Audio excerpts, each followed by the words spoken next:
Magandang gabi mula sa Pag-asa Weather Forecasting Center. Ito ng ating update sa binabantayan nating Bagyong Wilma sa loob ng ating Philippine Area of Responsibility. Kaninang alas 10 ng gabi, huling namataan yung sentro ni Bagyong Wilma sa layong 135 kilometers silangan ng Borongan City sa may Eastern Samar. Napanatili nito ang taglay na lakas ng hangin na malapit sa gitna na umaabot ng 45 kilometers per hour at pagbugso na umaabot ng 55 kilometers per hour. So isa pa rin itong tropical depression at kasalukuyan gumagalaw ito ng mabagal westward or pakanluran. So makikita natin dito sa ating latest satellite images na itong mga makakapal na kaulapan na associated kay Bagyong Wilma kasalukuyang nakakaapekto sa ilang bahagi ng Eastern Visayas. Samantala ito namang epekto ng shear line ay umiiral dito sa ilang areas naman ng Kabikulan. At ito yung ating latest track and intensity forecast para kay Bagyong Wilma. Magpapatuloy yung generally westward na paggalaw ng nasabing bagyo sa mga susunod na araw. At base sa ating latest track and intensity forecast, yung landfall nito or yung direktang pagtama ng sentro ng Bagyong Wilma sa kalupaan, possible anywhere along Eastern Visayas bukas. So after its initial landfall over Eastern Visayas, patuloy nitong babaybayin ang malaking bahagi ng Visayas area hanggang sa araw ng Linggo. So itatraverse ito ang malaking bahagi ng Kabisayaan. Afterwards, mag-emerge or lalabas ito sa karagatan ng Sulu. At magpapatuloy yung generally westward na paggalaw nito patungo naman dito sa northern portion ng Palawan by Monday morning. So throughout the passage ni Bagyong Wilma, inaasahan natin na mapapanatili nito ang tropical depression category, pero hindi natin inaalis yung posibilidad ng further intensification once na lumabas na ito sa ating West Philippine Sea area. And as of 11 p.m. today, may nakataas pa rin tayong tropical cyclone wind signal number 1 sa portions ng Luzon, Visayas at Mindanao. So signal number 1 ang nakataas dito sa southern portion ng Sorsogon, dito sa mainland Masbate, kabilang ang Ticao Island at itong eastern portion ng Romblon. May signal number 1 rin na nakataas dito sa northern Samar, eastern Samar, Samar, Biliran, Leyte, southern Leyte, dito sa may Cebu, kabilang ang Bantayan at Camotes Islands, pati na rin dito sa Bohol.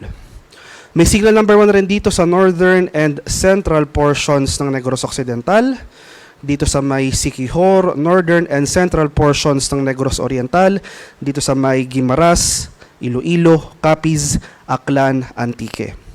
May signal number 1 rin sa ilang portions ng Mindanao, particular dito sa area ng Surigao del Norte, kabilang ang Siargao at Bukas Grande Islands, Dinagat Islands, northern portion ng Surigao del Sur, northern portion ng Agusan del Norte at sa may Camiguin. Kaya sa mga nabanggit ko pong lugar, itong mga areas under wind signal number 1, maghanda po tayo sa mga pagbukso ng malalakas na hangin na dulot ng papalapit na Bagyong Wilma, na kung saan posible nga itong maglandfall anywhere along Eastern Visayas bukas at tatawarin itong malaking bahagi ng Visayas hanggang sa araw ng Linggo. So sa mga lugar naman na wala nga nakataas sa tropical cyclone wind signal, posible pa rin tayo makaranas ng mga pagbugso ng hangin na dulot naman ng malakas na pag-iral na ating northeast monsoon. So ngayong gabi, sa mga lugar na walang wind signal, malaking bahagi ng Luzon and Visayas, asahan pa rin po natin yung mga pagbugso ng hangin. So magtataka po tayo, bakit walang wind signal sa ating lugar pero malakas yung hangin na ating nararamdaman? Dulot po yan ng epekto ng ating northeast monsoon. So sa mga susunod na araw, malaking bahagi ng ating bansa, particular na dito sa Luzon, Visayas, Zamboanga Peninsula at Misamis Occidental, asahan pa rin natin yung mga pagbugso ng hangin. So by this time, possible ay tumawid na itong Bagyong Wilma sa area ng Visayas sa puntang Palawan, pero dahil nga may kalakasan yung bugso rin ng ating northeast monsoon, makakaranas rin tayo ng mga malalakas na hangin over these areas. In terms naman of heavy rainfall, yung mga malalakas sa pag-ulan na dulot ng Bagyong Wilma as well as yung epekto ng ating shear line o yung salubungan ng mainit at malamig na hangin, simula ngayong gabi hanggang bukas ng gabi, magpapatuloy yung mga pag-ulan na dala ni Bagyong Wilma dito sa ilang areas ng Eastern Visayas, kabilang ang Masbate. Samantala itong mga orange, itong mga lugar na shaded by orange, posibleng makaranas ng 100 to 200 mm sa pag-ulan. Ilang areas naman ng Kabikulan, particular particular na sa Camarines Sur, Catanduanes, Albay at Sorsogon. Dahil naman sa epekto ng shear line, makakaranas tayo ng mga matitinding pag-ulan simula ngayong gabi hanggang bukas ng gabi. So makikita natin dito sa ating diagram yung ating 24-hour rainfall forecast for the next 24 hours. So malaking bahagi rin ng Visayas, no? Particular na itong Western Visayas, portions ng Negros Island region as well as Central Visayas makakaranas rin ng pag-ulan. So tomorrow evening to Sunday evening, so by this time possible nakalandfall na yung sentro ni Bagyong Wilma sa may Eastern Visayas at kasalukuyan na nitong binabaybay ang area ng Visayas. Magpapatuloy yung mga malalakas sa pag-ulan dito sa bahagi ng Western Visayas at portions ng Mimaropa, pati na rin itong portions or itong southern portion ng Bicol region. Samantala, yung epekto naman ng shear line, itong mga malalakas sa pag-ulan na dulot ng shear line magpapatuloy sa silangang bahagi ng southern Luzon, particular na sa may Quezon, nalalabing bahagi ng Kabikulan at ilang portions rin ng Mimaropa, particular na sa may Oriental Mindoro at Marinduque. Sa araw naman ng Sunday, so Sunday evening to Monday evening, so by this time, ay natapos ng baybayin ni Bagyong Wilma itong Kabisayaan. So possible mag-emerge na ito sa may Sulusi patungong northern area ng Palawan. So makikita natin no, yung shift ng distribution ng mga pag-ulan na dulot ng bagyo. Generally papunta siya sa westward or nag-shift westward yung ating pag-ulan.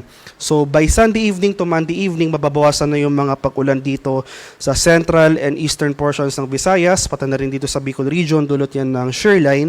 Pero dito naman sa western portion ng ating bansa, particular na dito sa may Antique, dito sa Mindoro provinces, sa may Romblon at sa Palawan, makakaranas pa rin tayo dyan ng mga pag-ulan na dulot ng Bagyong Wilma. Samantala, mag-shift na rin northward yung rainfall distribution na dulot ng shear line.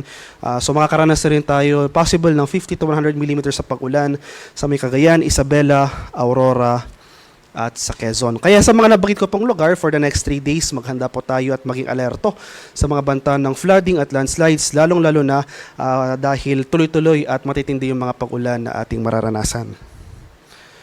Sa ating namang sea condition or kalagayan na ating karagatan, sa kasalukuyan, latest issuance natin kaninang alas 5 ng hapon, may gale warning pa rin tayo nakataas sa northern coast ng Quezon, Camarines Norte, northern coast ng Camarines Sur, northern and eastern coast ng Catanduanes, eastern coast ng Albay, eastern coast ng Sorsogon, northern and eastern coast ng Northern Samar, eastern coast ng Eastern Samar, eastern coast ng May ng Cagayan, Isabela at sa may Aurora. Kaya sa ating mga kababayang mangingisda at may mga maliliit na sasakyang pandagat over these areas, huwag po muna tayong pamalaot dahil makaranas pa rin tayo ng maalong karagatan na dulot ng papalapit na Bagyong Wilma as well as yung malakas na bugso yung surge ng ating northeast monsoon o yung malamig na hanging amihan.